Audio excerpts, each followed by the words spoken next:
Okay. Welcome back to Nick Lenz's Comic Corner Classic Known Classics. This episode number 1527 and Doubleshot number 1421. Got two DC trades. First up it is Swamp Thing, Volume 4, Cedar.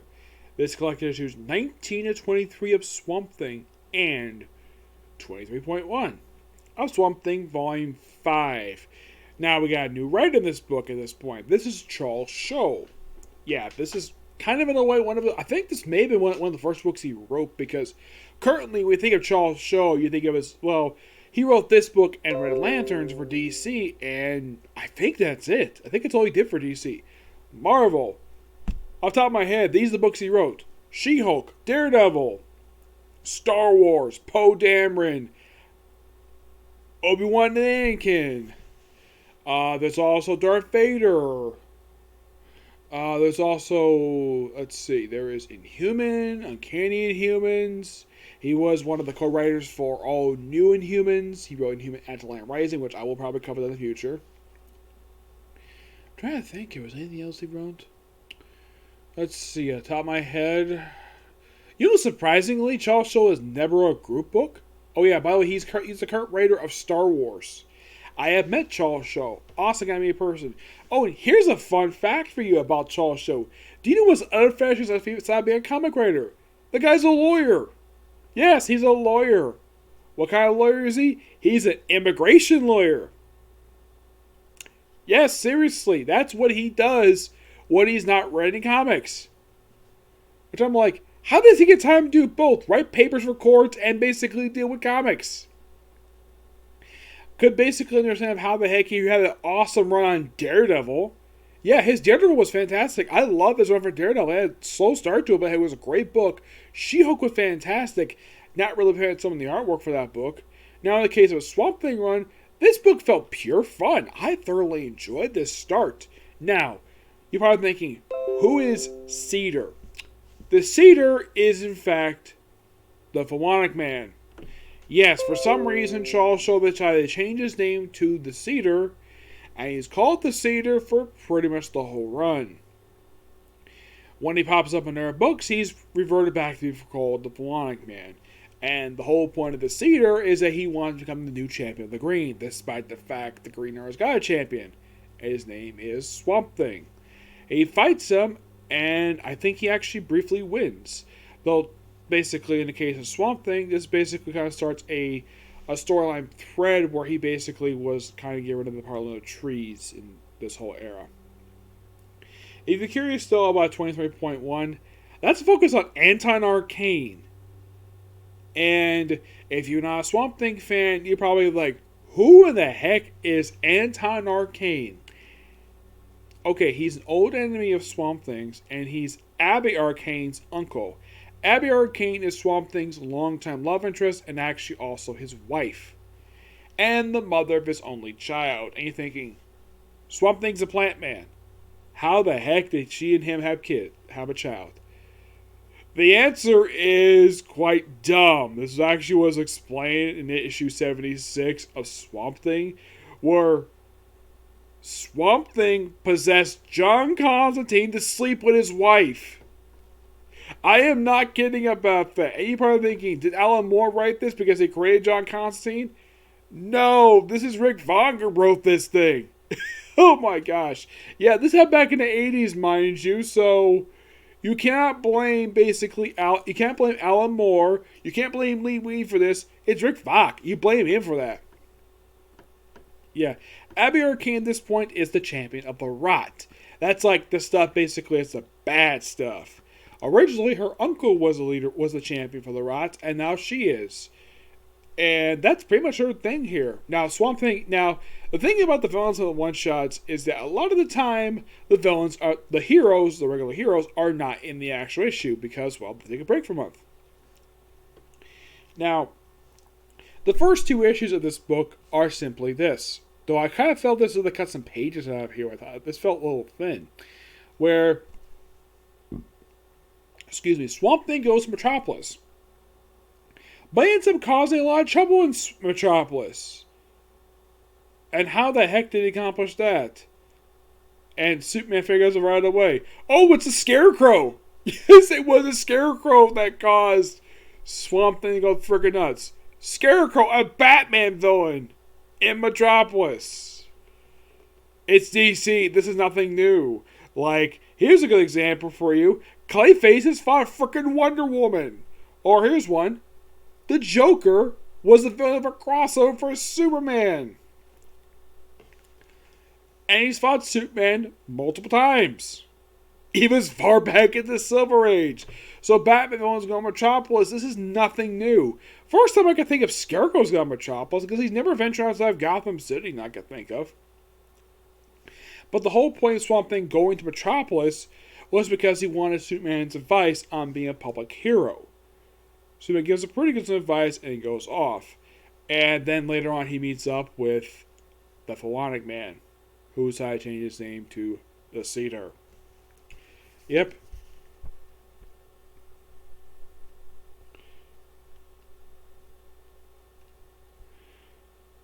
Though that only lasts just the first couple issues in here. The rest involves him freeing the parliament of trees and trying to establish their own thing. That's pretty much kind of what he does here. He also runs into,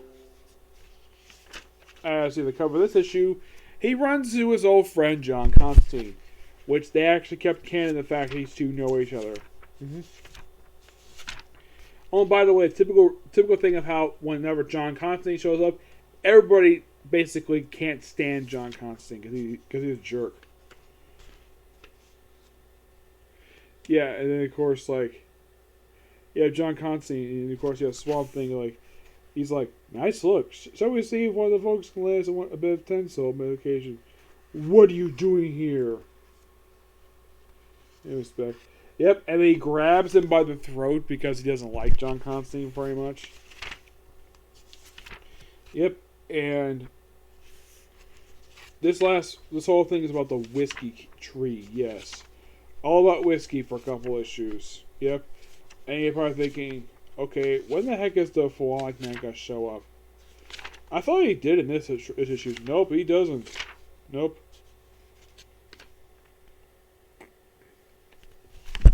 There's the Alec Holland. That's Anti-Arcane. I thought this basically was the debut of the Cedar, but nope, he's not in here at all.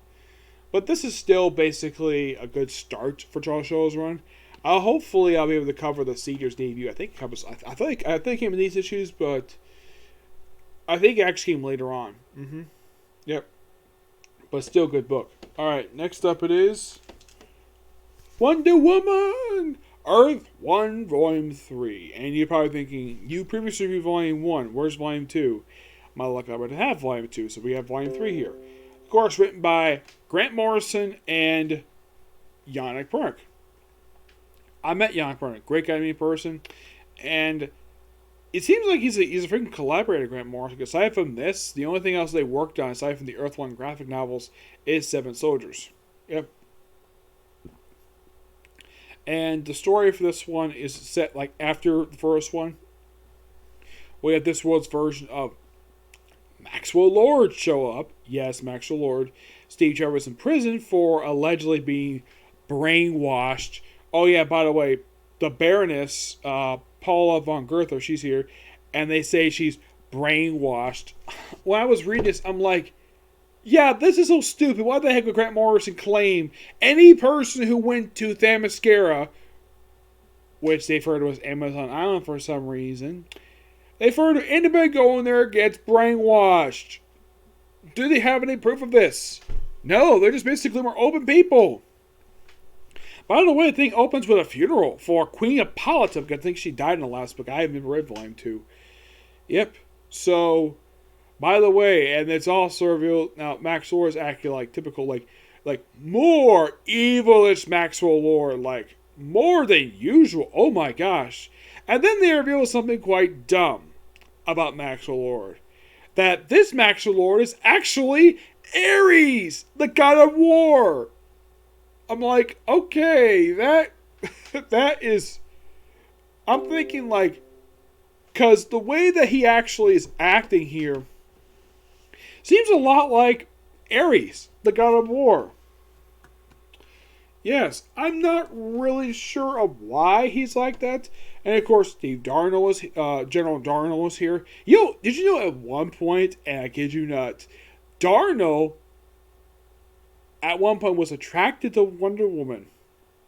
Also, the way the artist is here, Yannick, he tends to draw back and forth between Wonder Woman wearing this attire or giving her pants. And this, I should point out about this. She fights, I think it's like early on, like right after her mother's funeral. She gets a fight with another woman. We also meet up with her aunt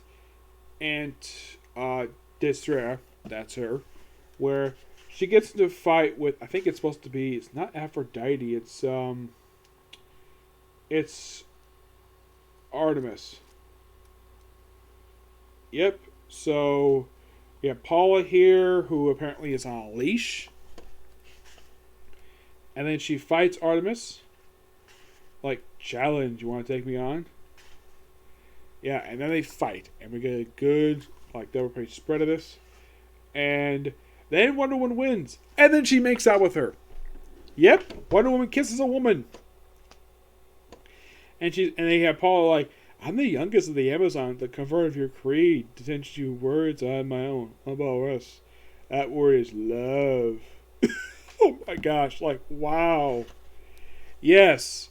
The thing with the Amazonians is that there is implied lesbianism. This has been going on since the 40s. So, yeah, Grant Morrison basically plays on something that's been implied for decades. That the Amazonians are lesbians. Yes. And so Wonder Woman becomes new queen of we call it Paradise Alley, even though it's Themyscira. So Maxwell Lord, who is actually Ares, wants to launch a full-scale military strike on Paradise Island. Because of the whole thing of, men versus woman. Like, really? Yeah, and they proclaim, you women defeated us. My name is Manly. Like, this bomber's like, what the heck is this? Like, wow. The message in here, like, oh my gosh, it's like so irritating. The fight scenes are fantastic in here. Like, the artwork, best thing about this book, but the constant thing of the man versus woman stuff. I'm like, Grant Morrison, you do realize, though, it's the 21st century, and we don't really talk that way anymore.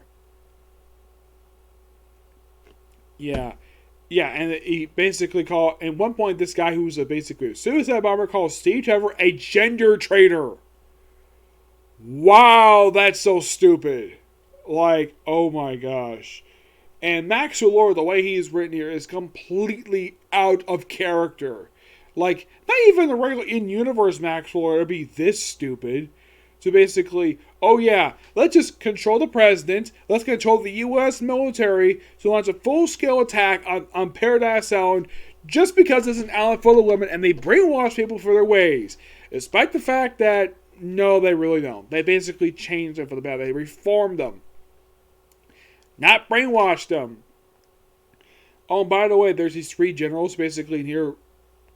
Max, actually, the whole time. And they do nothing. They just stand around. They do nothing at all. Eventually, of course, Maxwell is defeated. And then we see Wonder Woman taking some clay. And what does she do? Like, also, she reunites with Steve Trevor, who actually dies. Yes, Steve Trevor actually dies in the story. And then we see another guy who looks like Steve Trevor.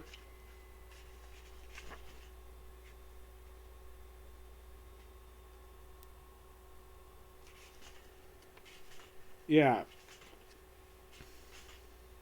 And then Wonder Woman does something unexpected before the end. She has Themyscira lift up into the sky. I'm like, since when can they do this? Oh yeah, but Eddie Kennedy's still here, which is so great. So then she takes some clay.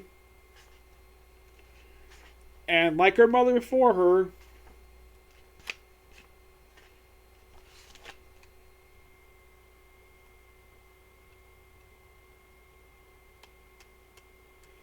yeah. Yeah, and this guy with the purple outfit, like, says, gender traitor, name is Manly. Yeah, I didn't really care for that. Yeah, we also been canon by Donna Troy. Oh yeah, here's Wonder Woman does, just like her mother, makes a little girl out of clay. Yeah, this girl is now her daughter. So like in the case of mother, she's become a mother too. Now I think Wonder Woman is written to be fantastic in here. Ada Candy is written in character, along with Steve Trevor, despite the fact he's in jail for stupid reasons. General Darno was written really well. The Amazons are written to be completely in character. I thought it was kind of odd. Now, in the case of Wonder Woman kissing a woman, as far as I can tell, this is the first time I've ever seen her do this. Like, she's hugged a woman before. I think she's kissed him on the cheek, but never full on the lips. Like, wow. That's quite something. And apparently, you could imply Wonder Woman is bisexual. You could imply that. But it's not really fully developed at all. I like that aspect here. The fight scenes in here are fantastic. My biggest negatives with this story, the constant anti-woman message in this book, where, like, this war of the sexes, where basically women run. I'm like, why the heck will Grant Morrison write this crap? And Maxwell Lord, oh my gosh. Like, this is by far the worst Maxwell Lord I have ever seen. Like, where he basically is so insane, and that they have this audacity to claim he's Aries. I'm like, why? Why would you claim Maxwell Lord is Aries that got a war, Grant Morrison? Yeah, this is so stupid. Yeah, so like I said, everything else about this book is fantastic except for Maxwell Lord and the anti-woman message. And it seems as though, with the exception of like two guys, almost a lot of the men in this book are going to be very misogynist, where they hate women. They like to be, oh yeah, we're the big bad, we're the awesome men. We should be in charge, despite the fact that that is not how men talk nowadays. I mean, not all of them personally. I think some of them still think that way, but I think that a lot of men don't really think that way anymore. I'm not sure why Grant Morrison did this for. I mean, you could say this is an extreme feminist message, but it really isn't. It doesn't seem that way. It seems like this is written by somebody who... It seems as though, like, the way Grant Morrison wrote this, like, the Wonder Woman stuff is great. That's the best thing about this book. It's just that the stuff with Maxwell Lord, like, I get the fact it's an alternate universe. Superman was not this terrible, whatever message it tried to give, but man, oh man. Oh, by the way, they actually lifted the old law of no mention of this island. Like, it's forbidden. Like, and one was like, I am forbidden. She lifted the law. And it's perfectly fine. And apparently, there's a flight Paradise Island to New York City, of all places. Yes. So, what do I give these two books? Now, in the case of Swamp Thing, 9 out of 10. Wonder Woman, I give that an 8. I would give it a 9 because I like the fight. I like everything else with the book. But man, the anti-woman message, and like, oh my gosh, this whole thing of the way this is written, the way that almost all the guys are written in this damn book, with the exception of Darno and Steve Trevor, with the exception of these two characters, all the men in this book are written to be horrible people, where they just think that they had the thinking of men the way they were back in the 50s. Yes, that's what it seems like to me. Okay, so that's it for Cyclo Review. Stay tuned for next week, which should be a lot more and positive stuff for the next one, okay? Because it's really cool DC stuff, right? The next video. Bye.